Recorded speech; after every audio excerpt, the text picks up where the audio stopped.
இப்போ மேஷ ராசி, மேஷ லக்னம் என்று எடுத்துக்கொள்ளும் போது இதன் அதிபதி செவ்வாய்.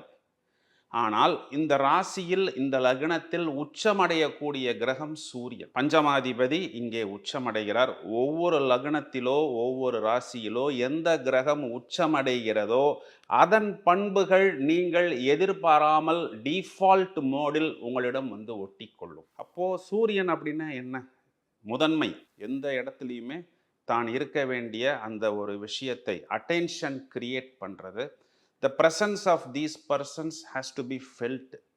தன்னை முதன்மைப்படுத்திக் கொள்வது, ஆளுமை சக்தி, அட்மினிஸ்ட்ரேஷன் பவர் அப்படின்னு சொல்கிறோம்.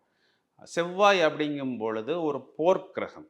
எவ்வளவு எதிர்ப்புகள் வந்தாலும், எவ்வளவு தடைகள் வந்தாலும், தடைகளை தகர்த்தெறிந்து மேலும் மேலும் மேலே வரக்கூடிய அமைப்பை இந்த செவ்வாய் என்ற கிரகம் கொடுக்கும். ஆரம்பத்தில் பொதுவாக இவர்களுக்கு ஒரு போராட்டம் என்பது இருக்கும். அந்த போராட்டம் வந்து ஒரு சிலவங்களுக்கு கல்வியில் போராட்டம், இல்லைன்னா ஒரு வறுமையினால் போராட்டம். ஒருவேளை அவங்க ஒரு செழிப்பான குடும்பத்தில் பிறந்திருந்தாங்க அப்படின்னா ஒரு மனக்குழப்பம் அப்படிங்கிறது ஏற்படும். அதில் ஒரு போராட்டம் ஏற்படும்.